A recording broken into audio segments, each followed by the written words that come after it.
The fire had gone through 3 years ago, but the smell never left. That's what Meyer told me when he handed over the keys to the equipment shed at the staging area. He was finishing his last shift, 6 months of night logging in the Cascade burn zone, and he looked like he'd aged a decade. "Pays triple because nobody wants it," he said, unlocking the padlock with hands that shook just enough to notice. "Hazard bonus, night differential, and what they call isolation premium.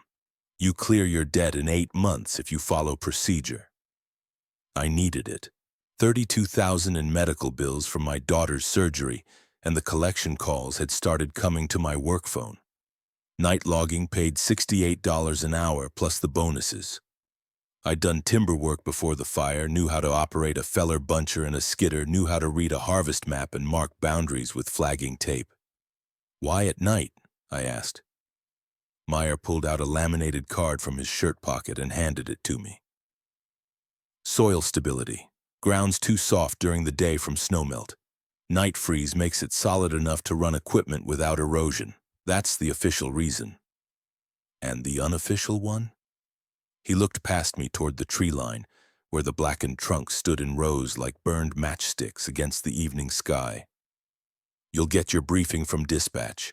Radio's in the cab, channel 19 only. They'll walk you through it." The staging area was a gravel lot carved into the mountainside 12 miles from the nearest town. A weathered trailer served as the office, painted Forest Service green but marked with a private contractor logo. Meyer showed me the equipment. One feller buncher with a rotating saw head, one skidder with a grapple arm, both Caterpillar machines rebuilt after the fire. The fuel tank was full. The maintenance log was current. "You work alone," Meyer said. "Tuesday through Saturday, 8 p.m. to 4 a.m. Sundays and Mondays, the forest is closed for assessment. No exceptions." "Closed to what?" He didn't answer. Instead, he walked me to the equipment shed and pointed to a metal toolbox bolted to the workbench. Inside were 3 road flares, a handheld spotlight with fresh batteries, a compass, 50 feet of climbing rope, 2 boxes of strike anywhere matches, and a printed list sealed in a plastic sleeve. "Read it tonight before you start your first shift," Meyer said. "Read it again before every shift. Dispatch will test you on it." The list was titled Operational Procedures for Cascade Burn Zone Night Harvest. 14 numbered items in small, precise type. "Questions get answered by dispatch," Meyer continued. "Not by me, not by anyone else. You see other contractors, you don't talk to them. You see Forest Service. You verify their vehicle number with dispatch before you acknowledge them. You see anyone else, you radio it in and withdraw to the staging area. Anyone else like who?" Meyer picked up his duffel bag from the trailer steps. His truck was already packed. "I'm done at 6. You start at 8. 2 hours to read the list and check the equipment. Fuel's topped off. Oil's changed. Hydraulic lines are good. Keep the radio on channel 19 even when you're not transmitting. Dispatch needs to hear your engine." He was in his truck before I could ask anything else. I watched his taillights disappear down the access road, and then I was alone with the wind moving through the dead trees. The sound was wrong. Not the creak of living timber, but a dry rattle, like bones. I went into the trailer. It was sparse. A desk, a filing cabinet, a space heater, a cot with a sleeping bag. A laminated map of the burn zone covered one wall, divided into harvest sectors marked A through M. Sector A was highlighted in yellow. Red X's marked certain areas with the notation "No Entry." I made coffee on the hot plate and sat down to read the list. Operational Procedures for Cascade Burn. Zone Night Harvest. 1. Equipment operation is permitted between 8 p.m. and 4 a.m. only. Engine shutdown must occur no later than 3:55 a.m. to allow safe exit before 4 a.m. 2. Harvest work is confined to sectors marked on the provided map. Yellow sectors are active. Red X sectors are permanently restricted. Do not enter Red X sectors for any reason, including equipment retrieval. 3. Maintain radio contact on channel 19 at all times. Report your sector location at the top of each hour. If dispatch does not acknowledge within 2 minutes, withdraw immediately to the staging area and wait for contact. 4. Between 10:45 p.m. and 11:15 p.m. Park all equipment and remain in the cab with the engine running. Do not exit the cab during this window. Do not respond to voices, knocking, or movement outside the machine. 5. If you see lights moving through the forest that are not vehicle lights, do not follow them. Continue your assigned work or return to the staging area. 6. If you encounter a standing figure in high visibility clothing, verify their presence with dispatch before approaching. Provide exact location and description. Do not approach if dispatch does not confirm their assignment. 7. Count your passes through any harvest row. If you complete more than 6 passes in a single row and have not reached the end, withdraw from that row and mark it on your map. Report it to dispatch after your shift. 8. The burned trees do not make sound on their own. If you hear snapping, cracking, or movement that does not correspond to your equipment or the wind, stop work and radio dispatch immediately. 9. Between 1:30 a.m. and 2 a.m., you may hear a diesel engine approaching from the west. Do not investigate. This is normal. Resume work after 2 a.m. 10. If your equipment malfunctions, assess the problem from inside the cab first. If you must exit for repairs, keep the spotlight on continuously and maintain verbal communication with dispatch. Do not work under the machine at night. 11. Animals in the burn zone exhibit altered behavior. Do not approach deer, elk, or bear, even if they appear injured or docile. If an animal follows your equipment for more than 5 minutes, radio dispatch. 12. Tree fall is unpredictable in burned timber. Maintain a 50-yard minimum distance from any tree you are not actively cutting. If a tree falls without contact from your equipment, withdraw 200 yards and wait 3 minutes before resuming work. 13. At 3:30 a.m., begin your exit sequence. Return to the staging area by the most direct route.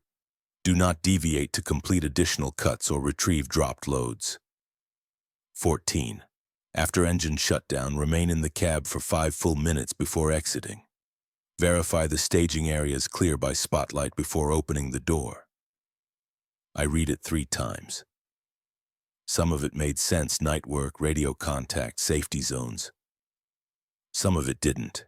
The 10:45 to 11:15 window, the diesel engine from the west, the limit on passes through a harvest row. Meyer's handwriting was on the back of the card in pencil. They're not suggestions. I checked the equipment before my shift started. The Feller Buncher's fuel tank read full. The saw head was sharp. The hydraulic lines showed no leaks. The cab heater worked. I found the spotlight in the toolbox and tested it. The beam was strong and white. At 7:53 p.m., I climbed into the cab and started the engine. The instrument panel lit up. I switched the radio to channel 19 and heard static, then a calm female voice. "Cascade Night Ops, this is dispatch, identify." "This is Cascade Night Ops," I said. "First shift, operator name Hollis." "Acknowledged, Hollis. Confirm you have read operational procedures." "Confirmed. Recite item 4. I looked at the card, still in my hand. Between 10:45 p.m. and 11:15 p.m. Park all equipment and remain in the cab with the engine running. Do not exit the cab during this window. Do not respond to voices, knocking, or movement outside the machine. Acknowledged. Proceed to Sector A and begin harvest. Report location at 2100 hours. I folded the card into my shirt pocket and put the Feller Buncher in gear. Sector A was a quarter-mile northeast of the staging area, accessible by a fire road that had been graded but not paved. The burned forest stretched in every direction, skeletal trunks rising from a ground cover of ash and new brush. The fire had burned hot enough to consume everything but the thickest trees and those it had killed standing. They'd been marked for harvest with orange paint slash marks at chest height, bright against the charred bark. The work was straightforward. I positioned the feller buncher beside the first marked tree, extended the sawhead, and made the cut. The tree dropped in 4 seconds. I repositioned, grabbed it with the grapple, and dragged it to the staging pile. Repeat. By 9 p.m., I'd processed 11 trees. The routine settled in. Position, cut, grab, drag. The saw made a high whine that echoed through the dead forest. The hydraulics hissed. The engine rumbled. I kept the cab heater on low and the windows cracked to listen. At 9:58 p.m., I stopped and keyed the radio. Dispatch, this is Hollis, Sector A, Northeast Quadrant. Acknowledged, Hollis, continue.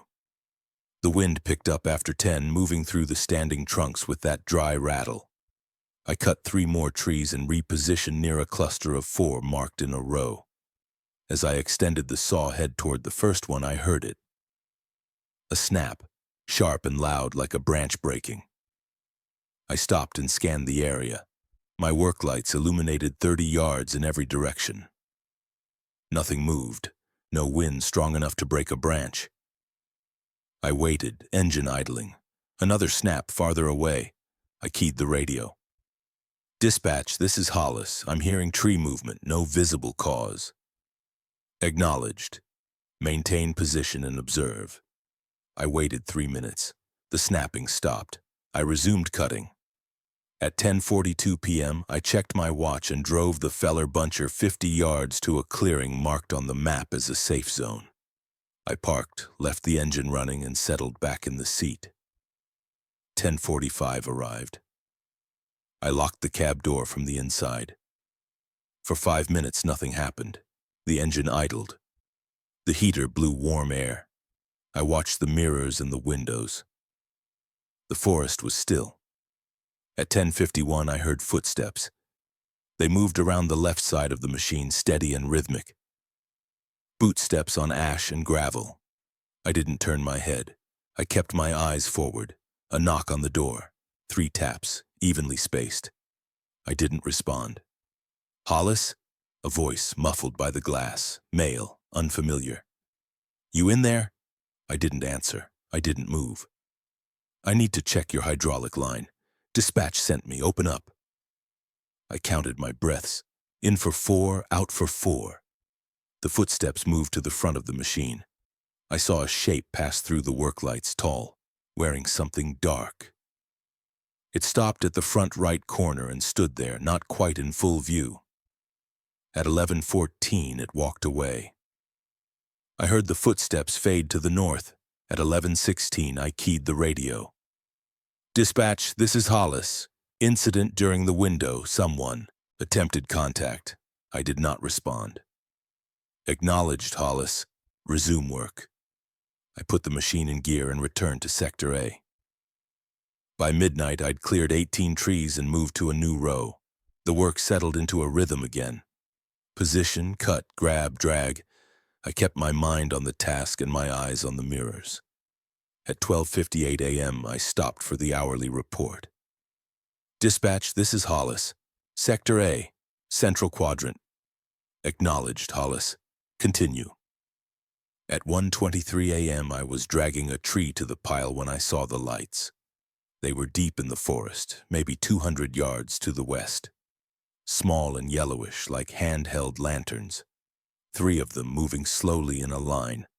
I stopped the machine and watched. The lights drifted between the trees, maintaining their formation. They didn't bob like carried lanterns would. They glided. I keyed the radio. Dispatch. I'm seeing lights in the forest west of my position. 3 lights moving north. Acknowledged. Do not investigate. Continue your work. The lights moved out of sight. I resumed dragging the tree. At 1:35 a.m., I heard the diesel engine. It came from the west, low and powerful. Not a piece of equipment like mine, heavier, older. The sound grew louder, close enough that I expected to see headlights, but none appeared. It idled somewhere beyond the tree line for 10 minutes, then faded. At 1:59 a.m., It was gone. I continued working until 2:45 a.m., then checked my map. I'd cleared 26 trees, enough to meet the night's quota. At 3:28 a.m., I started the drive back to the staging area. The access road was empty, the sky was overcast, no moon. My work lights carved a tunnel through the darkness. I followed the route exactly as mapped, counting the landmarks. The split trunk, the leaning snag, the washout culvert. At 3:52 a.m., I reached the staging area and parked the feller buncher in its designated spot. I shut down the engine at 3:54. I sat in the cab for 5 full minutes, spotlight in hand, and swept the area. The trailer was dark. The equipment shed was locked. Nothing moved. At 4 a.m., I opened the door and stepped down. The first shift was over. I slept in the trailer until noon, then drove into town for supplies. The general store had a bulletin board near the register, and someone had pinned a flyer about the burn zone. Private property. No trespassing. Violators will be prosecuted. A phone number for the Forest Service. The clerk was a woman in her 60s with reading glasses on a chain. She rang up my groceries without comment until she saw the contractor badge clipped to my jacket. "You're working the burn," she said. "Night logging." She bagged the bread and canned soup. "How long?" 8 months. "You're the 4th this year. The others didn't finish." "Why not?" She handed me the receipt. "They don't say. They just leave." I drove back to the staging area and spent the afternoon maintaining the equipment. I checked the feller buncher's oil, greased the saw head, inspected the grapple for cracks. The work was meditative, familiar. At 7:30 p.m., I ate a cold dinner and read the list again. I'd memorized most of it, but Meyer's note nagged at me. "They're not suggestions." At 8 p.m., I started the engine and radioed dispatch. "Cascade Night Ops, this is Hollis, second shift beginning." "Acknowledged, Hollis. Proceed to Sector A and continue harvest." The night was colder than the first. I drove to Sector A and resumed where I'd left off, cutting trees and dragging them to the pile. The routine was soothing. The saw whined, the hydraulics hissed, the engine rumbled. At 9:32 p.m., I was positioning the machine when I noticed the row. It was marked like the others, orange slashes on the charred trunks. 6 trees in a straight line, evenly spaced. I'd cut the first one the night before and dragged it to the pile. Now I was working on the second. I made the cut and dragged it, positioned for the third, cut and dragged, positioned for the fourth, cut and dragged, positioned for the fifth, cut and dragged, positioned for the sixth. I looked ahead. There was another tree in the row marked with orange, then another, and another. I stopped and counted. I'd made 7 passes. The row should have ended after 6 trees. I shifted into reverse and backed away 50 yards.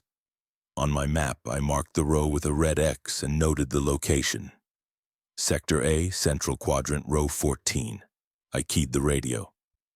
"Dispatch, this is Hollis. Marking Row 14 in Sector A exceeded 6 passes without reaching the end."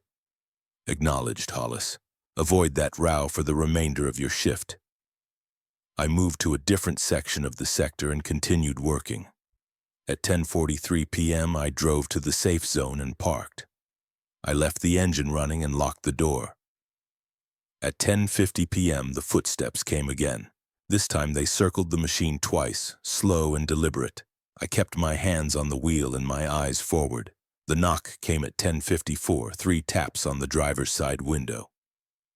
"Hollis, you need to exit the cab. There's a fuel leak." I didn't respond. I counted my breaths. At 11:07, a face appeared in the window. I didn't look directly at it, but I saw it in my peripheral vision. Pale, indistinct, wrong in a way I couldn't articulate. It stayed there until 11:14, then disappeared. At 11:16, I resumed work. The third night, I arrived at Sector A to find the staging pile disturbed. The trees I'd cut and dragged were scattered, some pulled 30 yards from where I'd left them. The grapple marks in the bark were still fresh. I radioed dispatch. The staging pile in Sector A has been moved. Trees are out of position. Acknowledged. Restack and continue. It took 40 minutes to restack the trees. I used the grapple to drag them back into formation, counting as I went. 26 trees, same as I'd cut. None were missing. At 12:15 a.m., I was working on a new row when I saw the deer. It stood 70 yards away, just beyond the reach of my work lights. A doe, fully grown. It didn't move when I approached. It didn't run when I extended the saw head. I stopped the machine and watched. The doe took 3 steps forward, then stopped. Took 3 more steps. Stopped. It was walking backward. I keyed the radio. Dispatch, I'm observing a deer in Sector A exhibiting unusual movement. It's walking backward. Acknowledged. Do not approach. Continue your work. The doe stood motionless for 2 minutes, then turned and walked normally into the forest. At 1:36 a.m., the diesel engine returned, idling somewhere to the west. This time it was closer. I could feel the vibration through the cab. It lasted until 1:54 a.m., then faded. At 3:29 a.m., I began the exit sequence. The drive back to the staging area was uneventful. I shut down at 3:55 and waited in the cab until 4 a.m. When I stepped down, I saw the marks.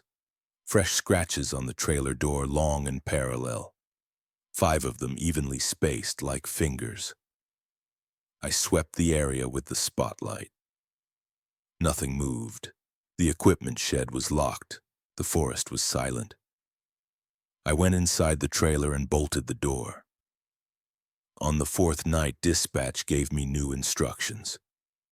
Hollis, you are cleared to begin work in Sector B starting tonight. Sector A harvest is complete. Acknowledged. Proceeding to Sector B. Sector B was half a mile north of the staging area, accessible by a different fire road. The terrain was steeper, the trees more densely packed. The harvest map showed 12 rows marked in yellow and 3 zones marked with red X's. I avoided the red zones and started on the first yellow row. At 10:13 p.m., I was dragging a tree when I heard the crack. A burned trunk 40 yards to my left split vertically and collapsed. I hadn't touched it. No wind, no reason for it to fall. I withdrew 200 yards and waited 3 minutes, engine idling. The forest was still. I resumed work. At 10:44 p.m., I parked in the designated safe zone, a small clearing at the sector's edge. I left the engine running and locked the cab. At 10:49 p.m., the footsteps came from 2 directions. One set circled from the left, one set circled from the right. They moved in rhythm, perfectly synchronized. At 10:52, they stopped at the front of the machine. At 10:55, I heard voices. 2 of them low and conversational, like people discussing something mundane. I couldn't make out the words. I didn't try. At 11:09, something heavy hit the side of the cab. The machine rocked slightly. I gripped the wheel and kept my eyes forward. At 11:14, the voices stopped. The footsteps moved away. At 11:16, I keyed the radio. Dispatch, incident during the window, multiple contacts. I did not respond. Acknowledged, Hollis. Resume work. I put the machine in gear and returned to Sector B. At 12:43 a.m., I was working on the 5th row when I saw the figure. It stood at the far end of the row just beyond my work lights. It wore high-visibility orange, the kind contractors wear. It didn't move. I stopped the machine and keyed the radio. Dispatch, I'm observing a person in Sector B, high-visibility clothing, standing motionless at the end of row 5. Confirm their assignment. Silence. I waited. Dispatch, this is Hollis, requesting confirmation on a person in Sector B. More silence. 30 seconds, 45. Dispatch, do you copy? At 1 minute, 50 seconds, the radio crackled. Hollis, there are no other contractors assigned to your sector tonight. Withdraw to the staging area and wait for contact. I shifted into reverse and backed away, keeping the figure in sight. It didn't move. At 100 yards, I turned the machine and drove directly to the staging area. I parked and waited, engine running. The radio was silent. At 1:17 a.m., dispatch returned. Hollis, you are cleared to return to Sector B, avoid row 5. I drove back and continued working on row 6. At 1:38 a.m., the diesel engine came closer than it had before. It sounded like it was just beyond the tree line, idling 15 yards from my position. I could hear the distinct rattle of an old turbo, the deep bass of a straight 6. I kept cutting trees. The sound stayed with me until 1:59 a.m., then faded to the west. At 2:31 a.m., I was dragging a tree to the staging pile when I heard the snap. Then another, then 10 more in rapid succession. I stopped and scanned the area. Trees were falling to my left, one after another in a line. None of them had been touched. They collapsed like dominoes, 12 in total, all hitting the ground within 20 seconds. I withdrew 200 yards and waited. At 2:34, the falling stopped. I keyed the radio. Dispatch, multiple trees down in Sector B without contact, 12 trees in a line. Acknowledged. Mark the location and avoid it for the remainder of your shift. I marked the area with a red X on my map and moved to row 9. At 3:30 a.m., I began the exit sequence. The 5th night brought rain. It started at 7 p.m., a cold drizzle that turned the ash to mud and made the fire roads slick. I drove to Sector B slowly, the Feller Buncher's tracks churning through the wet ground. Dispatch briefed me at 8:05. Hollis, weather conditions are acceptable for continued operations. Proceed with caution. Report any traction issues immediately. Acknowledged. The rain intensified by 9 p.m. It drummed on the cab roof and streamed down the windows, reducing visibility. I worked slower, checking each tree before cutting to ensure stable footing. At 9:47 p.m., I saw the lights again, 3 of them moving through the forest to the east. They were closer this time, maybe 80 yards away. The rain didn't seem to affect them. They glided between the trees in formation, slow and deliberate. I keyed the radio. Dispatch, observing lights again. East of my position, 3 lights, approximately 80 yards. Acknowledged. Do not investigate. Continue your work. The lights moved parallel to my position for 6 minutes, then disappeared behind a rise. At 10:43 p.m., I parked in the safe zone. The rain was heavier now, loud enough to muffle other sounds. I left the engine running and locked the door. At 10:49, I heard the footsteps. They were distorted by the rain, but I could still track them. They circled the machine once, then stopped at the rear. At 10:54, something scraped along the side of the cab. Metal on metal, a long, continuous sound that lasted 8 seconds. At 11:03, the rain stopped. Not gradually. It cut off completely, like someone had turned off a faucet. The silence was immediate and total. I waited, hands on the wheel, breathing steady. At 11:14, the rain resumed. The scraping stopped. The footsteps moved away. At 11:16, I keyed the radio. Dispatch, incident during the window, contact with the machine. I did not respond. Acknowledged, Hollis. Resume work. I shifted into gear. The side of the cab had 3 long gouges in the paint, deep enough to expose bare metal. At 1:41 a.m., I was working on row 12 when I noticed the pattern. I'd been cutting trees for 3 hours, but row 12 seemed longer than the others.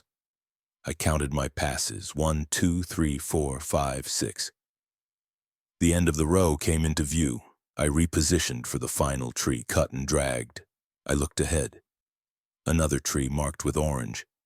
I stopped and reversed. On my map, I marked row 12 with a red X and radioed dispatch. Acknowledged, Hollis. Avoid row 12 and proceed to row 13. At 2:15 a.m., I heard voices. They were distant, coming from the north. multiple voices overlapping like a conversation happening just out of earshot.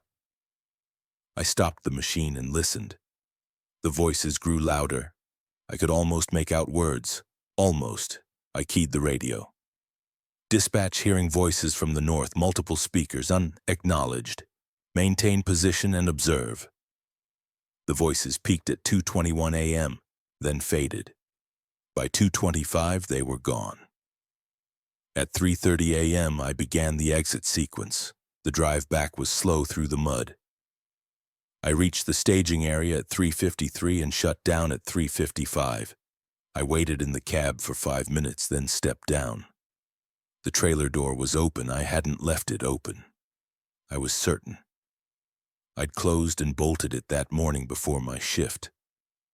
I grabbed the spotlight and approached carefully. The bolt was drawn back, the door swinging slightly in the wind. I swept the interior with the light. Empty. Nothing disturbed.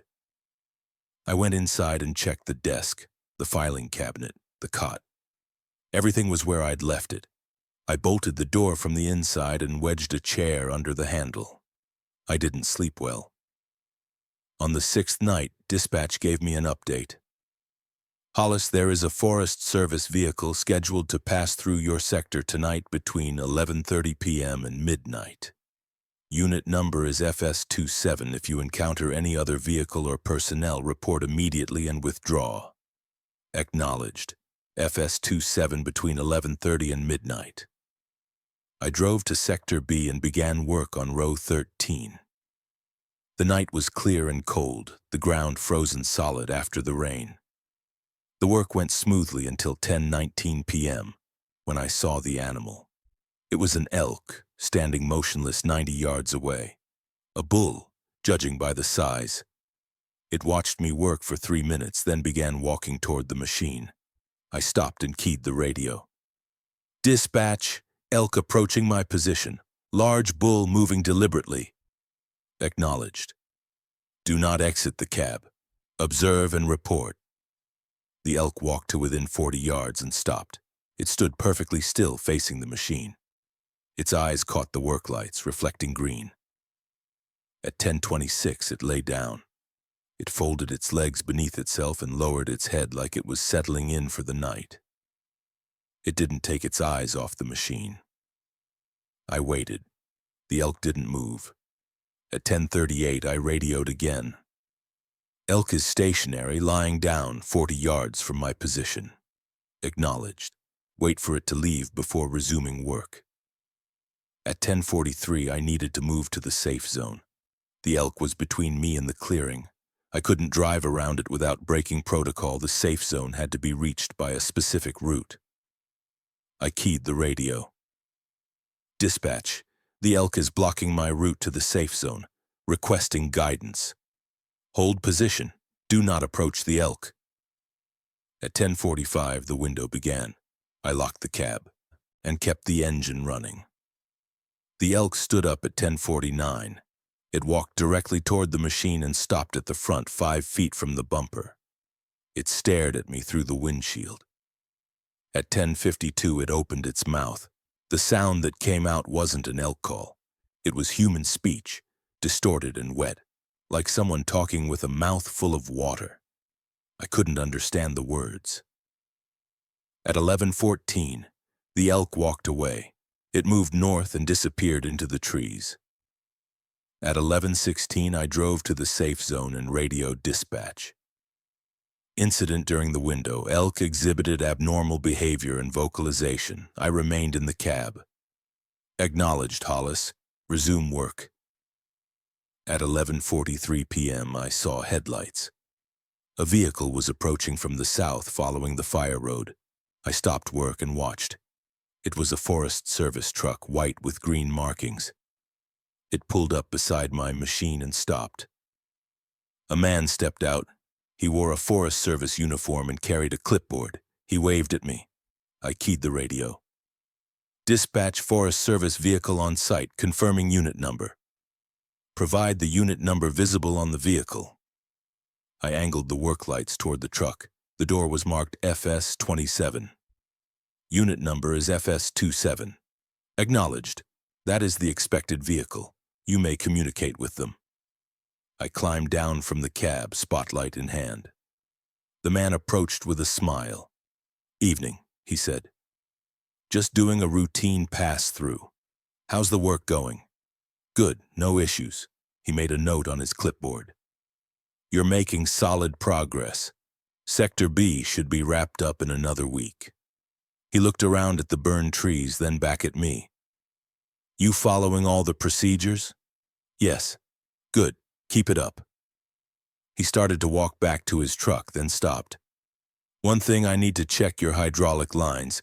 Dispatch flagged a potential issue with this model. Won't take a minute. I looked at the truck, Unit FS-27, the expected vehicle, but dispatch had confirmed the window was between 11:30 and midnight. It was 11:46. He should have passed through already.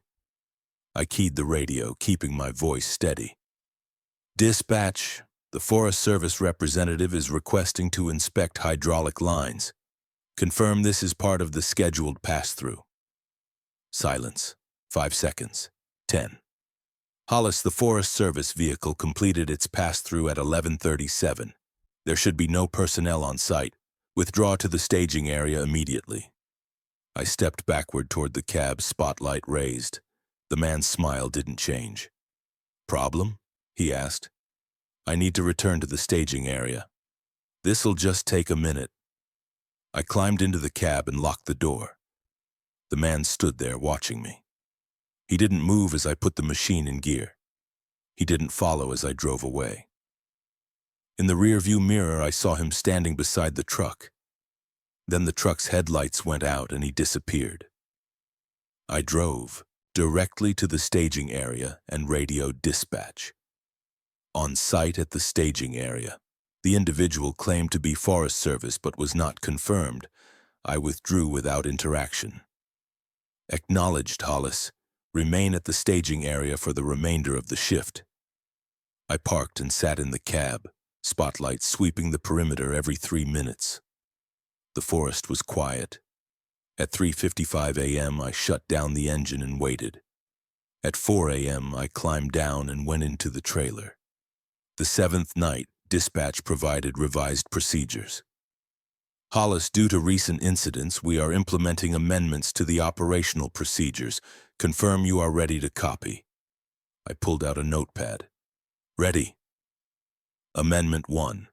Between 11:30 p.m. and 12:30 a.m., do not communicate with any person outside your cab regardless of identification or claimed authority. Verify all personnel with dispatch before exiting your vehicle, even during non-window hours. Acknowledged. Amendment 2. If you observe a vehicle matching a confirmed Forest Service unit but the timing does not align with the scheduled pass-through, treat it as unconfirmed and withdraw immediately. Acknowledged. Amendment 3. Any row that extends beyond 6 passes is now permanently restricted. Mark it with a red X and do not return to it. Acknowledged. Amendment 4.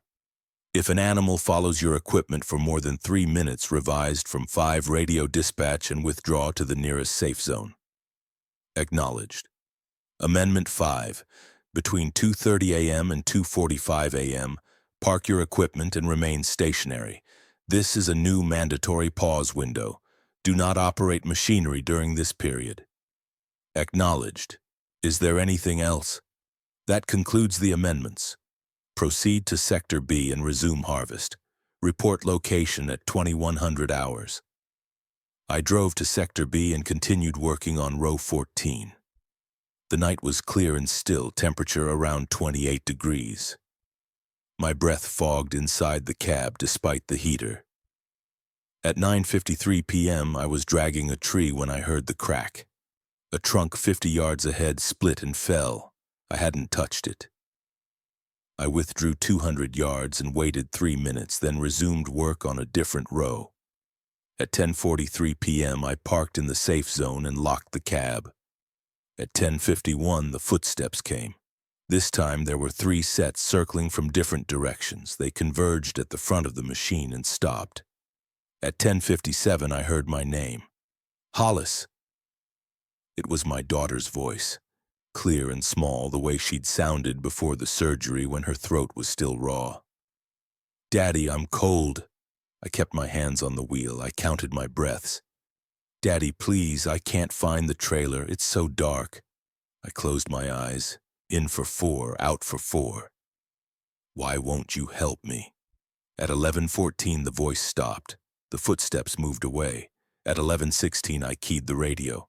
My voice was steady. Dispatch incident during the window. Multiple contacts, one using a family member's voice. I did not respond. Acknowledged, Hollis, you are performing correctly.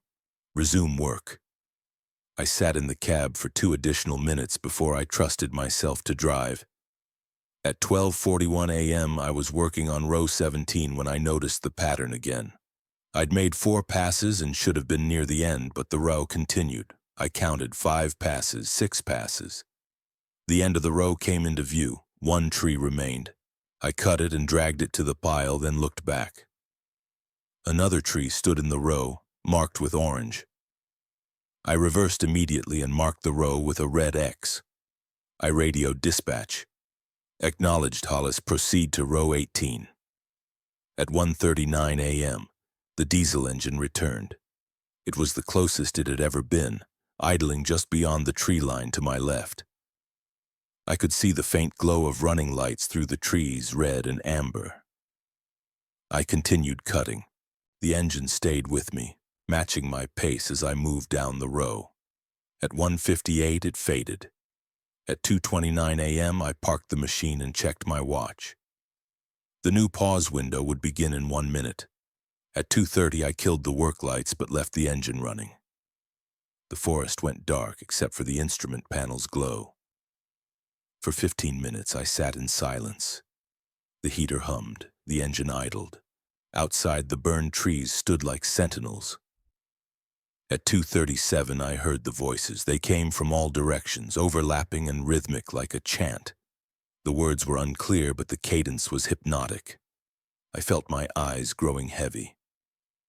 I pinched my thigh hard enough to bruise and counted backward from 100. At 2:43, the voices reached a peak. The cab began to vibrate, a low frequency that made my teeth ache. At 2:45, everything stopped. I waited 30 seconds, then turned the work lights back on and resumed cutting. At 3:31 a.m., I began the exit sequence. I'd cleared 19 trees that night, keeping the pace steady despite the interruptions. The drive back to the staging area was quiet. I counted the landmarks, the split trunk, the leaning snag, the washout culvert. Everything was in its place. At 3:54, I parked and shut down the engine. I waited 5 minutes, swept the area with the spotlight, then climbed down. The equipment shed door was open. I approached slowly, light raised. The padlock hung from the hasp, unlocked but not broken. Inside, everything looked undisturbed. The tools were in place, the fuel cans full, the maintenance log on its shelf. But the metal toolbox was open, the one Meyer had shown me on my first night. I checked the contents. 3 road flares, spotlight, compass, rope, matches, all present. Except the printed list. The operational procedures card was gone. I went to the trailer and dug through my jacket. The laminated card was in my shirt pocket where I always kept it. I hadn't left it in the toolbox. Something had opened the toolbox looking for it. I locked the shed, went inside the trailer and bolted the door. On the 8th night, I reported the incident to dispatch. Acknowledged, Hollis. The shed and toolbox have been secured. No further action is required. Proceed to Sector C starting tonight. Sector B harvest is complete. Acknowledged. Proceeding to Sector C.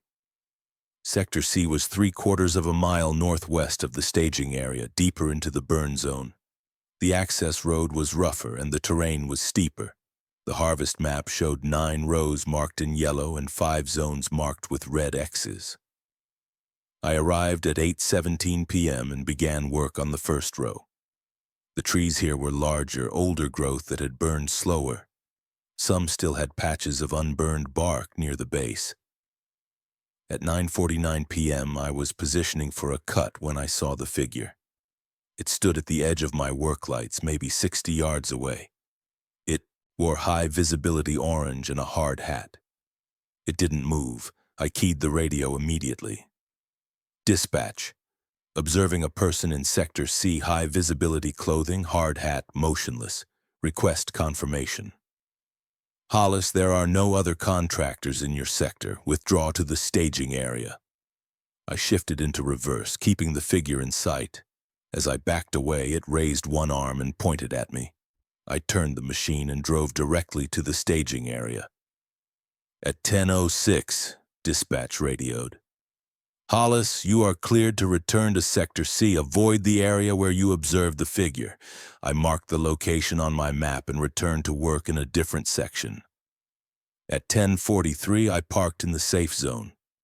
It was a narrow clearing at the sector's south edge, barely wide enough for the machine. At 10:50, the footsteps came from all sides, 4 sets moving in synchronized rhythm.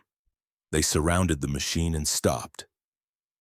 At 10:55, I heard hammering, metal on metal like someone working with tools. It came from beneath the cab, from the undercarriage.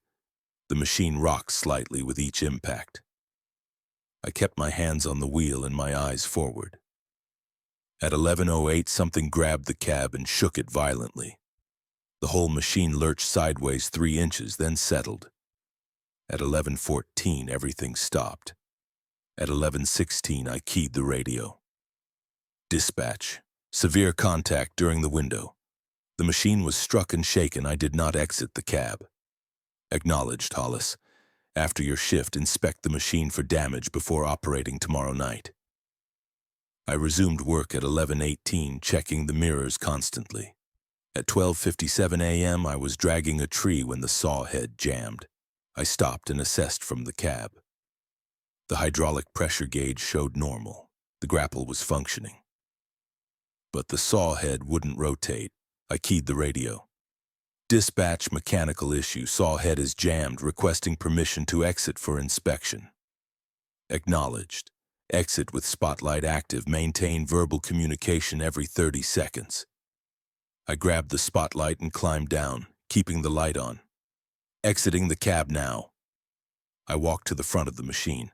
The saw head was caught on a piece of wood wedged in the rotation mechanism, a branch maybe, or part of a previous cut. Inspecting the saw head. Foreign object in the mechanism. I pulled the branch free and tossed it aside. The saw head rotated smoothly. Issue resolved. Returning to cab. I climbed back in and locked the door. Back in the cab. Resuming work. Acknowledged, Hollis. The repair had taken 4 minutes. At 1:38 a.m., the diesel engine returned. This time I saw it. Through the trees to the west, maybe 70 yards away, I caught a glimpse of a vehicle. Dark color, boxy shape. Old logging truck, judging by the profile. Its running lights glowed amber. It idled parallel to my position for 6 minutes, then drove north. I heard the engine fade at 1:57. At 2:30 a.m., I parked for the mandatory pause. I killed the work lights and sat in darkness. At 2:34, I heard footsteps approaching, slow and deliberate, coming from the east. They stopped 10 feet from the cab. I waited, breathing steady, hands on the wheel. At 2:39, someone knocked on the door. 3 taps, evenly spaced. I didn't respond. The pause window wasn't the same as the evening window, but the procedure said to remain stationary. I interpreted that as no interaction. At 2:42, the knocking repeated, harder this time. At 2:45, the footsteps moved away. I turned the work lights back on and resumed cutting. At 3:32 a.m., I began the exit sequence. I'd cleared 14 trees, slower than usual due to the mechanical issue. I reached the staging area at 3:55 and shut down. After the 5-minute wait, I climbed down and inspected the machine. The undercarriage showed fresh damage. Long scrapes on the hydraulic housing like something had clawed at it. The metal was scored but not punctured.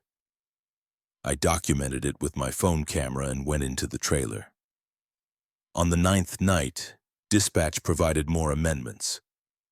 Hollis, additional procedures effective immediately. Confirm ready to copy. Ready? Amendment 6. The 2:30 to 2:45 a.m. pause window now requires you to disable work lights. Keep only the instrument panel active. Acknowledged. Amendment 7. If you must exit the cab for repairs or inspection outside the designated hours, you may do so only after receiving explicit permission from dispatch. Emergency exits without permission are authorized only if the cab is compromised. Acknowledged. Amendment 8. Any mechanical damage observed after your shift must be photographed and reported before beginning the next shift. Acknowledged. Amendment 9. Do not acknowledge or respond to knocking during the pause window. Acknowledged. I drove to Sector C and resumed work on row 4. The night was overcast, no stars, and the darkness felt heavier than usual. At 10:03 p.m. I saw the lights again. 5 of them this time, moving through the forest in a loose formation. They were closer than they'd ever been, maybe 50 yards away. I radioed dispatch. Observing lights, 5 sources approximately 50 yards west of my position. Acknowledged. Do not investigate. Continue work. The lights drifted between the trees for 8 minutes, then converged into a single point and went out. At 10:43, I parked in the safe zone. At 10:51, I heard my daughter's voice again. "Daddy, why did you leave me?" I gripped the wheel and counted breaths. "You said you'd come home after work. You promised." "In for 4, out for 4. I'm scared, Daddy. It's so cold here." At 11:14, the voice shifted. It was still my daughter's, but the tone changed. Flatter, mechanical. "Open the door, Hollis." At 11:15, it stopped. At 11:16, I radioed the incident to dispatch. "Acknowledged, Hollis. You are performing correctly." At 1:14 a.m., I was dragging a tree when I noticed something wrong with the staging pile. The trees I'd cut earlier were arranged in a pattern, not randomly stacked, but placed deliberately. From above, they would have formed a shape, a circle with lines radiating outward like a child's drawing of the sun. I hadn't arranged them that way. I keyed the radio. "Dispatch, the staging pile has been rearranged into a deliberate pattern. Circular formation with radial lines." Acknowledged. Document with photograph and dismantle the pattern. Resume normal stacking. It took 30 minutes to restack the trees properly. I took 3 photographs first, clear shots from different angles. At 2:30 a.m., I parked for the pause and killed the work lights. The darkness was absolute. At 2:36, I heard breathing outside the cab. Close, right next to the door. Slow and steady, in and out. Human rhythm. I didn't move. I didn't breathe loudly. At 2:41, the breathing stopped. At 2:45, I turned the work lights back on. A handprint was pressed against the driver's side window. Large, too large. The fingers were too long. It faded as I watched, like condensation evaporating. At 3:33 a.m., I began the exit sequence. The drive back was uneventful until I reached the leaning snag, the second landmark. It wasn't leaning anymore. It stood straight. I stopped the machine and checked my map. This was definitely the right location. The landmark was marked precisely, with GPS coordinates I'd noted on my first night. But the tree was upright now, as if it had never leaned at all. I keyed the radio. "Dispatch, the leaning snag landmark has changed position. It's now standing straight." Acknowledged. "Continue to the staging area using the mapped route. We will update the landmark documentation." I drove past the tree and completed the drive. At 3:55, I shut down and waited. At 4 a.m., I inspected the machine. New scratches on the door, around the handle. Something had tried to open it during the pause window. I photographed the damage and went inside. On the 10th night, dispatch's briefing was longer than usual. "Hollis, you have now completed 10 shifts in the burn zone. Your performance has been exemplary. Sector C will require 4 additional nights to complete. After that, you will move to Sector D. Acknowledged. Be advised that Sector D has stricter protocols due to terrain and proximity to restricted zones. You will receive updated procedures before beginning work there. Acknowledged. I drove to Sector C and worked through rows 7 and 8 without incident. The routine had become automatic. Position, cut, grab, drag, check mirrors, count passes, monitor time. At 10:43, I parked in the safe zone. At 10:48, before the window officially began, I heard the footsteps. They circled the machine once, twice, 3 times. At 10:51, the knocking started. Not the usual 3 taps, but continuous. Rapid, frantic, like someone desperate to get in. I kept my eyes forward and my hands on the wheel. At 11:02, the entire machine lifted off the ground. It rose 6 inches, held there for 3 seconds, then dropped. The impact rattled my teeth. I gripped the wheel harder. At 11:09, it happened again. Lifted, held, dropped. At 11:14, the machine settled. The footsteps moved away. At 11:16, I radioed dispatch. Severe incident during window. The machine was lifted twice. I remained inside. Acknowledged, Hollis. After your shift, conduct a full mechanical inspection. If any critical systems are damaged, report immediately and do not operate tomorrow night. At 1:41 a.m., the diesel engine came closer than ever before. I saw it fully, this time. An old logging truck, dark green, moving between the trees 60 yards to the west. It had no license plate. The cab was empty. I could see through the windshield as it passed. It drove parallel to my position for 9 minutes, then turned and headed directly toward me. I stopped work and watched. The truck came within 30 yards and stopped, engine idling. For 2 minutes, nothing happened. Then the truck shifted into reverse and backed away into the forest. At 1:58, it was gone. I keyed the radio. Dispatch, observed the source of the diesel engine. Old logging truck, dark green, no visible operator. It approached my position and withdrew. Acknowledged. Do not approach or follow any vehicles in the burn zone. At 2:30 a.m., I parked for the mandatory pause and killed the lights. This time, the silence was complete. No footsteps, no voices, no breathing. At 2:45, I turned the lights back on and resumed work. At 3:34 a.m., I began the exit sequence. The drive back was normal until I reached the staging area. Something was different. The trailer had been moved. Not far, maybe 3 feet to the left. But it had definitely been moved. The tire tracks in the gravel showed the shift. I parked the machine and shut down. After the 5-minute wait, I climbed down and approached the trailer carefully. The door was locked. The bolt was in place. I unlocked it and went inside. Everything was in its place but rotated. The desk faced a different direction. The cot was against the opposite wall. The filing cabinet had been turned 90 degrees. The layout was mirrored like someone had flipped the entire interior. I stood in the doorway for a full minute trying to process what I was seeing. Then I backed out, locked the door, and got back in the machine. I radioed dispatch. The trailer has been moved and the interior has been rearranged. Everything is mirrored from its original position. Silence. 10 seconds. 20. Hollis, exit the staging area immediately and drive to the junction with Forest Road 42. Wait there for contact. I started the engine and drove. At 4:37 a.m., a truck arrived. It was marked with the contractor logo and driven by a man in his 50s wearing a company jacket. He climbed out and approached the cab. I'm Sullivan, day supervisor. Dispatch called me in. You're Hollis? Yes. Tell me exactly what you found. I described the trailer.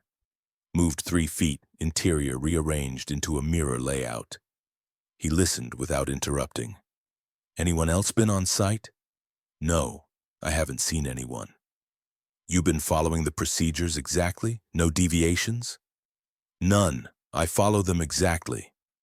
He nodded slowly. The trailer situation is a known issue. Happens about twice a year. Company will send a crew to reset it tomorrow. You'll sleep in town tonight. There's a motel on Route 7, rooms paid for. Come back tomorrow at 1900 hours and check in with dispatch before starting your shift. What causes it? Unknown. But if it happens again, same procedure, leave the staging area and wait at the junction. He handed me a business card with his number. You're doing good work, Hollis. The company wants you to finish your contract. Stay sharp, follow the procedures, and you'll be fine. He drove away. I drove to town and checked into the motel.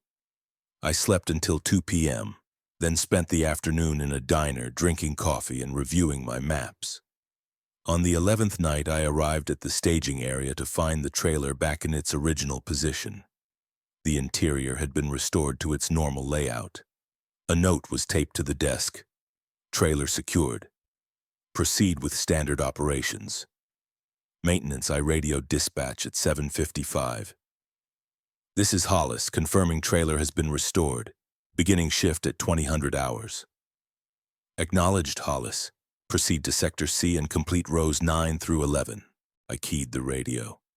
Dispatch, multiple trees down to the north, at least 8, no contact from my equipment.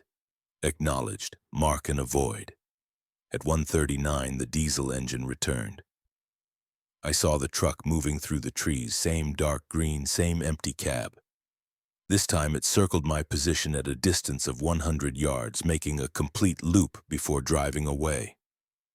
At 2:30, I parked for the pause. The silence during the pause was different this time, expectant, like something was waiting. At 2:45, I turned the lights back on. My work area had changed. The trees I'd cut and stacked were gone, all 8 of them. The staging pile was empty. I drove to where I'd been working and found the trees scattered through the forest. Some dragged 100 yards from where I'd left them. I keyed the radio. Dispatch. The trees I cut tonight have been removed from the staging pile and scattered through the work area. Acknowledged, restack and continue. It took an hour to gather and restack them. By the time I finished, it was 3:46 a.m. I barely had time to make one more cut before beginning the exit sequence. On the 12th night, dispatch provided the update I'd been expecting. Hollis, you are cleared to begin work in Sector D tomorrow night. Sector C is complete.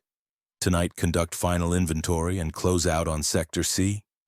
Then return to the staging area for briefing on Sector D protocols. Acknowledged. I drove to Sector C and did a final walkthrough of the completed rows, documenting stump counts and clearing any remaining debris. The work took until 11:30 p.m. I returned to the staging area and found a sealed envelope on the trailer desk. Inside was a new procedures card marked Sector D Operational Protocols. I read it while eating a cold dinner. Sector D Operational Protocols. In addition to standard procedures 1 through 14 and amendments 1 through 9 D1, Sector D work area is restricted to the eastern quadrant only. Western, northern, and southern quadrants are permanently off limits. D2. Entry to Sector D requires a specific route. From the staging area, follow Forest Road 42 north for 1.3 miles, then take the unmarked left fork. Follow for 0.7 miles to the designated entry point. Do not deviate from this route. D3. A second pause window is required in Sector D from 12:15 a.m. to 12:30 a.m. Park with engine running and lights off. Do not exit the cab during this window. D4. Sector D contains 3 safe zones marked on your map with green triangles. You must be in a designated safe zone during both pause windows. Plan your work routing accordingly. D5. If you hear your name called in Sector D, do not respond and do not turn toward the source. Continue your work or withdraw to a safe zone. D6. Tree rows in Sector D are limited to 4 passes maximum. If a row extends beyond 4 passes, withdraw immediately and mark it Do not attempt a fifth pass under any circumstances. D7. The diesel engine sound will occur nightly in Sector D between 1:15 and 2:15 a.m. During this hour, maintain minimum safe distance of 100 yards from any movement you observe. D8. Emergency exit from Sector D must use the entry route in reverse. Do not attempt shortcuts or alternate routes. I read the card 3 times and committed it to memory. 8 new rules layered on top of the existing 23 procedures and amendments. Sector D was different, more dangerous. The rules had escalated from caution to strict prohibition. I checked the map. Sector D was the deepest in the burn zone, nearly 2 miles from the staging area. The eastern quadrant contained 6 rows marked in yellow. The rest of the sector was marked with red X's and the notation absolute restriction. I slept uneasily. On the 13th night, I followed the route exactly.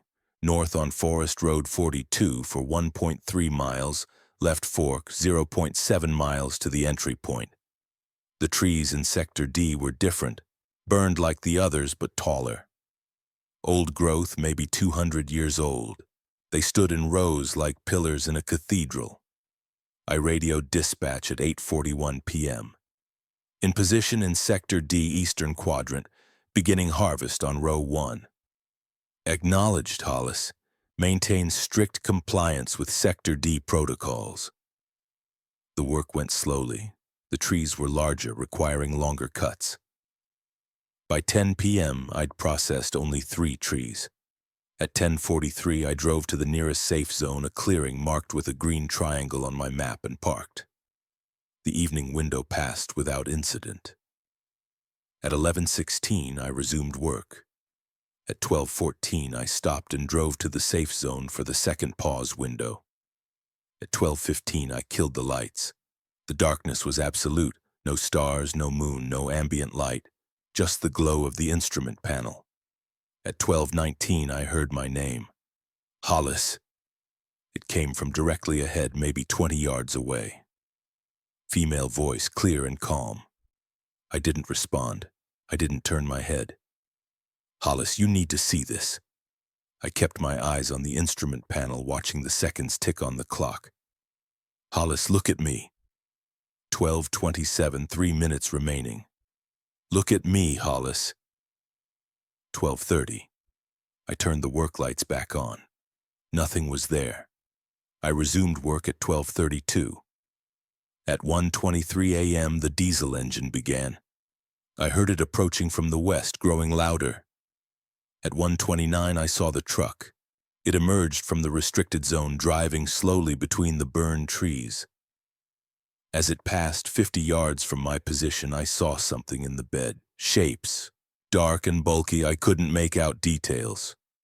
The truck continued east, maintaining 100 yards distance, then circled back and drove into the restricted zone. I heard the engine fade at 1:47. At 2:30, I parked in the safe zone for the mandatory pause.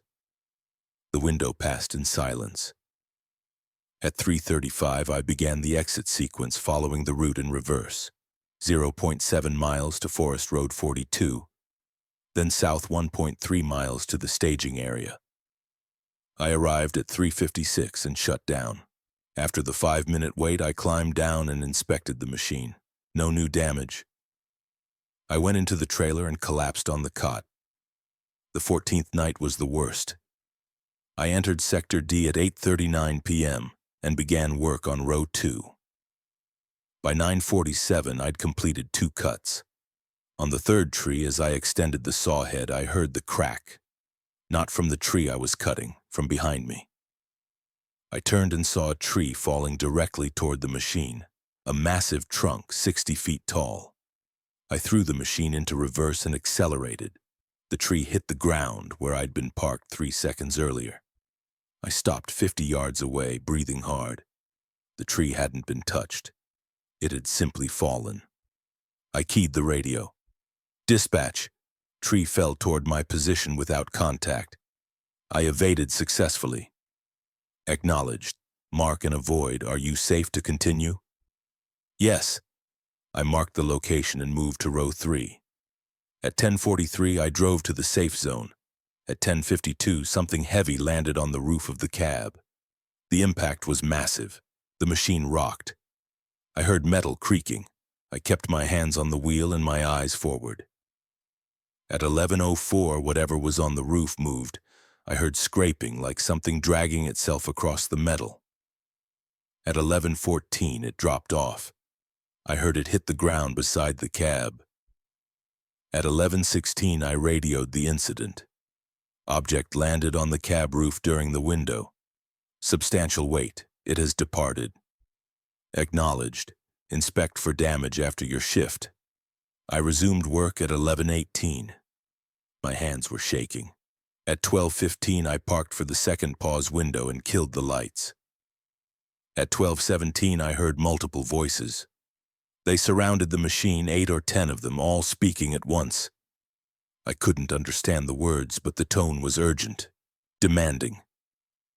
At 12:23, they began chanting, all in unison, a rhythmic pattern that made my head throb. I closed my eyes and counted backward from 1,000. At 12:30, the voices stopped. I turned the lights back on and saw them, figures, 6 of them standing in a circle around my machine. They wore high-visibility orange.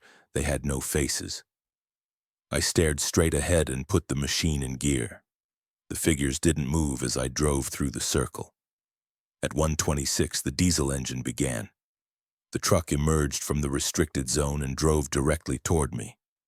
It came within 20 yards and stopped. The engine cut off. For 3 minutes, nothing happened. Then a door opened. I heard it clearly.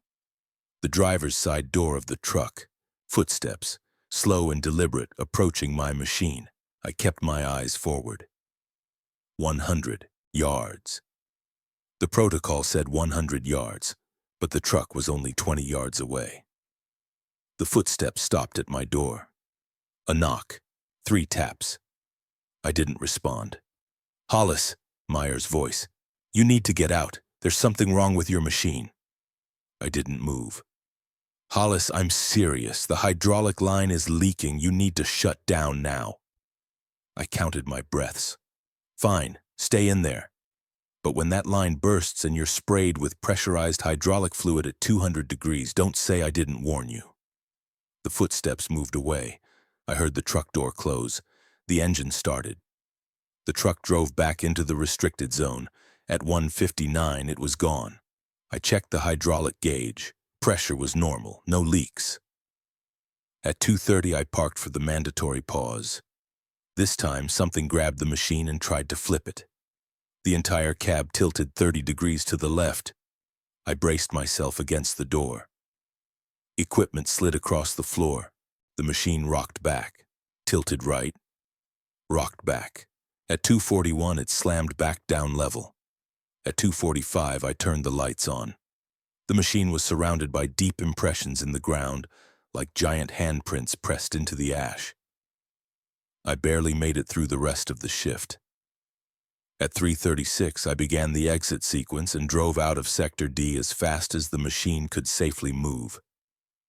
I reached the staging area at 3:58, shut down, and sat in the cab until 4:30 a.m., too shaken to move. When I finally climbed down, I saw the damage to the roof. Deep dents, 4 of them, spaced like fingers. I photographed them and went into the trailer. I called Sullivan's number. He answered on the 3rd ring. "It's Hollis. I need to talk about what's happening in Sector D." "You following the procedures?" "Yes, exactly, but..." "Then you're fine. The protocols exist for a reason. Keep following them." "Something landed on the roof of my machine. Something tried to flip it during the pause window." "Did you exit the cab?" "No." "Did you deviate from the procedures?" "No." "Then you're doing it right." "Look, Hollis, I know it's rough. Everyone who works the burn zone goes through this, but the rules work. As long as you follow them exactly, you'll be safe. Do you understand?" "I understand." "Good. You've got 2 more weeks in Sector D, then you move to Sector E. Sector E is easier. The worst is almost over." He hung up. I sat on the cot and stared at the wall until sunrise. I didn't work the next night or the night after. Sunday and Monday, the forest was closed. I spent the time in town trying to process what I'd experienced. I went to the library and searched for information about the Cascade burn zone. The fire had started from a lightning strike in June 3 years ago. It burned for 8 weeks, consuming 17,000 acres. 3 people died, 2 hikers and a Forest Service employee. The employee's name was Thomas Meyer. I found his obituary. He'd been a fire spotter stationed in a tower in what was now Sector D. The tower had burned. His body was found 2 weeks after the fire was contained. I stared at the photograph. Same face, same eyes, same man who'd handed me the keys on my first night. I drove back to the staging area Monday evening and sat in the trailer trying to decide what to do. At 7:45 p.m., the radio crackled. "Hollis, this is dispatch. Confirm you are prepared to resume operations tonight." I picked up the handset. "Confirmed. Resuming operations in Sector D." "Acknowledged. Be advised that weather conditions are optimal. Forecast shows clear skies and temperatures dropping to 22 degrees. Proceed when ready." I looked at the procedures card, now worn at the edges from constant handling. 31 rules. I'd followed everyone, and I was still here. At 8 p.m., I started the engine and drove to Sector D. The 15th night began routinely. I worked through row 4, processing trees with mechanical precision. Position, cut, grab, drag. My movements had become automatic, muscle memory taking over while my mind stayed alert for anomalies. At 9:51 p.m., I heard the snap, then another, then 5 more in rapid succession. Trees were falling to the north inside the restricted zone. I stopped and watched. 7 trunks collapsed in sequence, all falling in the same direction like dominoes. I keyed the radio. "Dispatch, observing multiple tree falls in the restricted zone north of my position." "Acknowledged. Continue your work." At 10:43, I parked in the safe zone. The evening window passed without incident, no footsteps, no voices, no contact. At 11:16, I resumed work. At 12:15, I parked for the second pause and killed the lights. At 12:21, I heard my daughter's voice again. "Daddy, I forgive you." I kept my eyes on the instrument panel. "I know you had to work. I know you needed the money for me." My hands tightened on the wheel. "But you can stop now. I'm okay. You can come home." 12:29. 1 minute remaining. "Please, Daddy, just open the door." 12:30. I turned the lights back on. A small figure stood 10 feet from the cab, child-sized, wearing my daughter's jacket, the one she'd worn to the hospital. It had no face. I put the machine in gear and drove to row 5. At 1:28 a.m., the diesel engine began. The truck emerged from the restricted zone, but this time it wasn't alone. Behind it, walking in a line, were 7 figures. They wore high-visibility orange and hard hats. They moved in perfect synchronization, matching the truck's speed exactly. The truck drove past at 100 yards. The figures followed, never turning their heads, never breaking formation. At 1:53, they disappeared back into the restricted zone. At 2:30, I parked for the mandatory pause. The silence was complete. No sounds, no movement. I sat in the darkness and counted seconds. At 2:45, I turned the lights back on. The machine was sitting in a different location. I was certain I'd parked next to a distinctive cluster of 3 burned stumps forming a triangle. Now those stumps were 40 yards away. The machine had been moved during the pause. I keyed the radio. "Dispatch, the machine was relocated during the pause window, approximately 40 yards from my original position." "Acknowledged. Mark your current location and continue operations." I marked it on the map and resumed work, checking my surroundings constantly. At 3:37, I began the exit sequence. The drive back was normal until I reached the fork in Forest Road 42. In the beam of my work lights, I saw something on the road, a figure in high visibility orange standing in the middle of the intersection. Motionless. I slowed but didn't stop. As I approached, the figure stepped aside. I drove past without looking directly at it. In my rearview mirror, I saw it return to the center of the road and resume its position. On the 16th night, I received an update from dispatch. Hollis, you are approaching the midpoint of your Sector D assignment. After tonight, you will have 7 more shifts remaining in this sector. Performance evaluations indicate excellent compliance. Continue current protocols. Acknowledged. I drove to Sector D and worked through row 6. The night was colder than usual, 18 degrees, and frost formed on the cab windows. At 10:43, I parked in the safe zone. At 10:56, I heard a new sound, singing, multiple voices harmonizing. The melody was familiar but distorted, like a hymn played at the wrong speed. The words were unclear. At 11:08, the singing reached a crescendo. The cab windows vibrated with the sound. At 11:14, it stopped. I resumed work at 11:16, my ears still ringing. At 12:15, I parked for the second pause. At 12:19, something tapped on the window. Not a knock, a gentle tap like someone getting my attention politely. Tap, tap. Pause, tap, tap. I kept my eyes forward. Tap, tap, tap. More insistent. 12:26, 4 minutes remaining. The tapping became frantic, rapid, desperate, like someone panicking. At 12:30, it stopped. I turned the lights back on. A handprint was pressed against the window, fingers splayed. As I watched, it slid downward and disappeared. At 1:31 a.m., the diesel engine began. The truck emerged from the restricted zone with its procession of figures. But this time, as it drove past, one of the figures broke formation. It turned and walked directly toward my machine. I checked the distance. 90 yards. Then 80.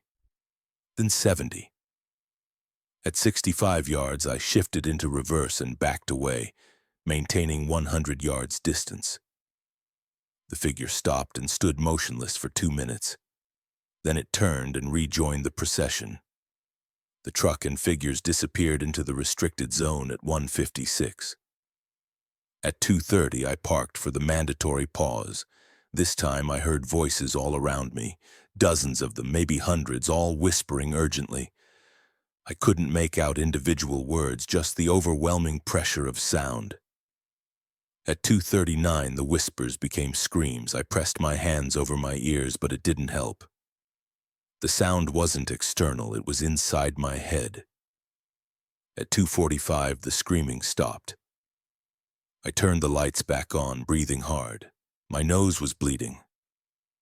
I wiped it with my sleeve and continued working. The 17th through 20th nights followed similar patterns. The phenomena escalated gradually. Longer pause windows where the machine was physically moved. More aggressive contact attempts during the evening window. The diesel truck's procession growing to 12 figures, then 15. On the 20th night at 12:24 a.m., something new happened. I was parked for the second pause, lights off, when I heard breathing inside the cab. Not outside, inside, right behind my seat, slow and steady, in and out. I didn't turn around. I kept my eyes locked on the instrument panel and counted down the seconds. At 12:30, the breathing stopped. I turned the lights on and checked the cab. Empty. No one else was there. The doors were locked, but the passenger seat was depressed, like someone had been sitting in it. On the 21st night, my final shift in Sector D, dispatch provided closing instructions. Hollis, complete your work in Sector D tonight. Tomorrow you will receive briefing for Sector E protocols. Sector E is the final sector in your contract area. Acknowledged. How many shifts in Sector E? Sector E requires 4 weeks to complete, 24 shifts.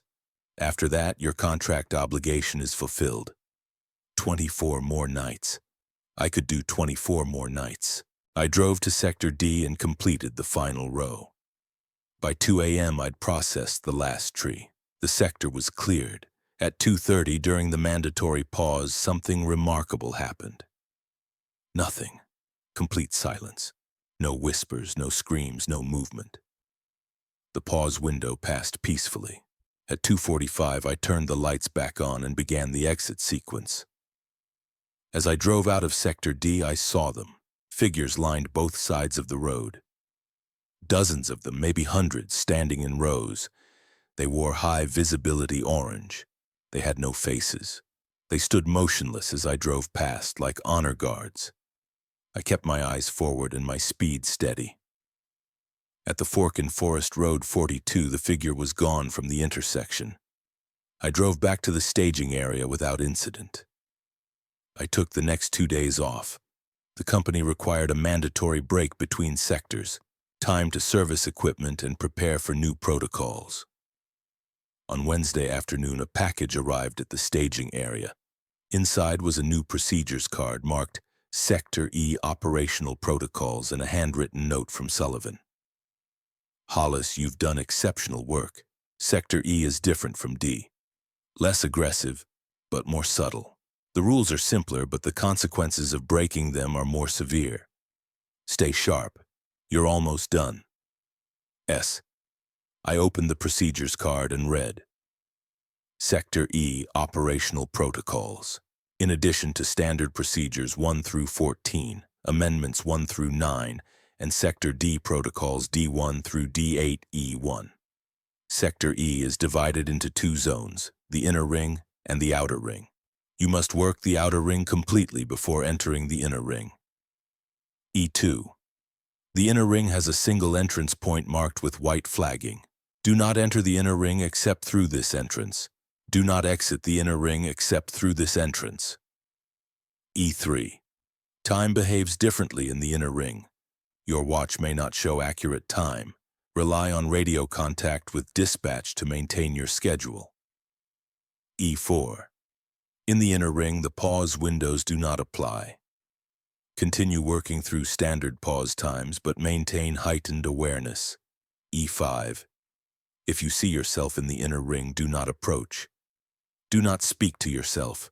Radio dispatch immediately and withdraw to the outer ring. E6. Trees in the inner ring may appear to move when you are not looking directly at them. This is normal. Continue your work. E7.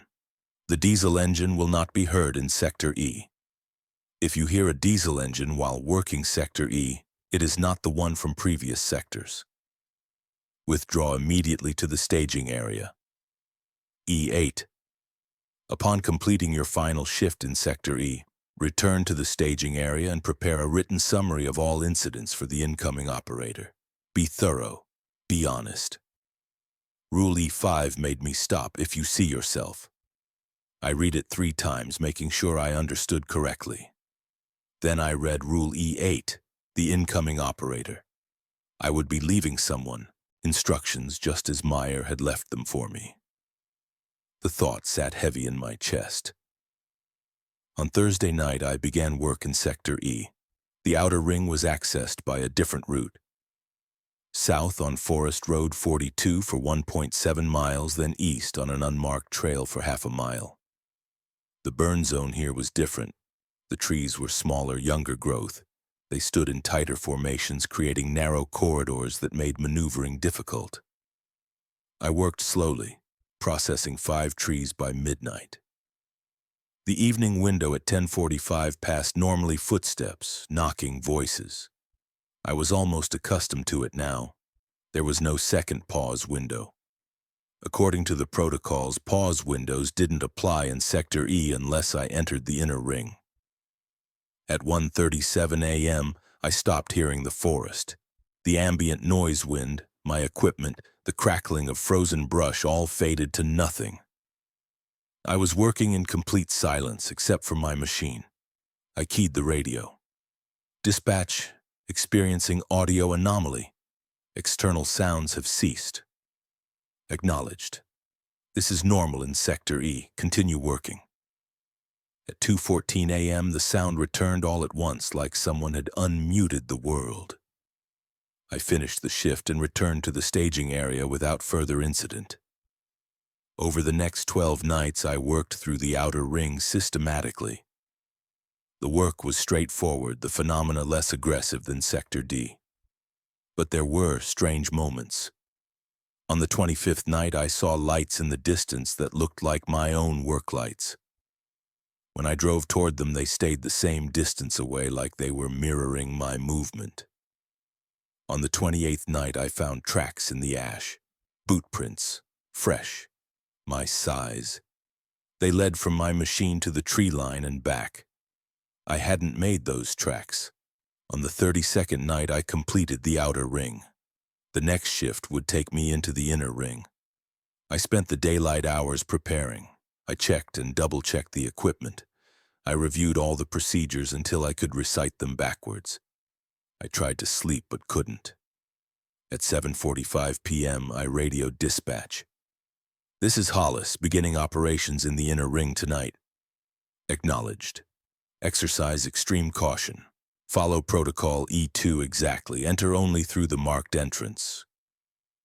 I drove to Sector E and found the entrance to the inner ring. White flagging hung from a burned trunk, unmistakable. I passed through at 8:26 p.m. The inner ring was smaller than I expected. A circular area maybe 200 yards in diameter containing approximately 40 trees marked for harvest. But the space felt wrong. Larger on the inside than it should be.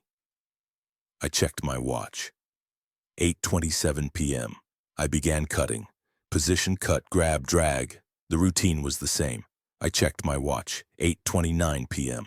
I'd been working for at least 20 minutes, but only 2 minutes had passed. I keyed the radio. Dispatch, experiencing time. Anomaly.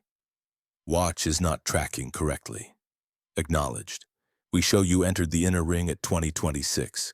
Current time is 20:41. You have been inside for 15 minutes. My watch said 8:29. Acknowledge receipt, Hollis. Acknowledged. I'll rely on radio contact for time. I continued working, stopping every few minutes to confirm the time with dispatch. At some point, dispatch said it was 10:32, though my watch read 8:57. I saw myself. The figure stood at the far edge of the inner ring beside a burned trunk. It wore my jacket, my boots. It was positioned exactly as I would stand while assessing a tree for cutting. I stopped the machine and keyed the radio. Dispatch, observing myself at the western edge of the inner ring. Acknowledged. Do not approach, do not communicate. Withdraw to the outer ring immediately. I shifted into reverse, keeping the figure in sight. It didn't move. It stood motionless, watching me. As I backed toward the entrance, the figure raised one hand. It was waving goodbye. I passed through the white flagging at, according to dispatch, 10:49 p.m. My watch read 9:03. I stayed in the outer ring for the rest of the shift, too shaken to return to the inner ring. Dispatch didn't push me. The next night, I re-entered the inner ring at 8:31 p.m. The work area had changed. Trees I'd cut the previous night were back, standing upright, marked with orange. The stumps I'd left behind were gone. I radioed dispatch. The inner ring has reset. Trees I cut yesterday are restored. Acknowledged. This is expected. Continue harvest. So I cut them again. Over the next 4 nights, the same thing happened. Each time I entered the inner ring, it had reset to its original state. I was cutting the same trees repeatedly. On the 39th night, I entered the inner ring and saw myself immediately. The figure was operating a feller buncher identical to mine, cutting the same trees I was cutting. It worked efficiently, methodically. I radioed dispatch. Observing myself working in the inner ring, duplicate equipment and activity. Withdraw to the outer ring. Acknowledged. As I backed toward the entrance, the duplicate me stopped working and turned to face me. We made eye contact through the cab windows. Then it returned to cutting trees. On the 40th night, dispatch's briefing was different. Hollis, tonight is your final shift in Sector E. After tonight, your contract is complete. We need you to work only the outer ring tonight. Do not enter the inner ring. Acknowledged. Any particular reason? The inner ring is being closed for assessment. It will not be part of future harvest operations. I worked the outer ring, completing maintenance cuts and clearing debris. By 2 a.m., the work was done. I drove back to the staging area for the last time. At 3:57 a.m., I shut down the engine and sat in silence. 8 months. 40 shifts. I'd followed every rule exactly. I'd survived. At 4:02 a.m., I climbed down from the cab. The staging area was quiet. Dawn was an hour away, the sky beginning to pale at the edges. I went into the trailer and sat at the desk. Following protocol E8, I began writing. To the next operator. You're reading this because you need the money and the work. I understand. I needed it too. Everything in the procedures is real. Follow them exactly. Don't deviate. Don't test them. Don't convince yourself there's a rational explanation. The rules work because they're describing something that's actually there, something that follows patterns, something that can be survived if you're careful. Some specific things I learned. The 10:45 to 11:15 window is sacred. Never under any circumstances exit the cab during this time. I don't care what voice you hear or what emergency seems to be happening. Stay inside. The diesel truck is real. Its occupants are real. Maintain distance. Your watch will lie to you in the inner ring. Trust dispatch. Trust the radio. The figure that looks like you is not you. Don't try to understand it. Just withdraw when you see it. The company knows more than they tell you. Sullivan is honest but limited in what he can say. Dispatch is professional and accurate. Trust both. You'll hear voices of people you love. They'll sound exactly right. They'll say things that will break your heart. Don't respond. It's not them. The staging pile will be disturbed. The trailer will be moved. Trees will fall on their own. These things are normal. Document and continue. After your 10th shift, you'll think about quitting. After your 20th, you'll be sure you want to quit. After your 30th, you'll realize you're going to finish. Hold on to that. The money is real. The contract is real. 8 months and you're done. I survived 40 shifts by following the procedures exactly. You can too. Stay sharp. Stay compliant. Stay alive. Hollis. I sealed the note in an envelope and left it on the desk where Meyer had left his note for me. Then I walked out to the equipment shed and looked at the forest one last time. The burned trees stood in their rows, silent and still. Somewhere beyond them in Sector D or Sector E, things were moving.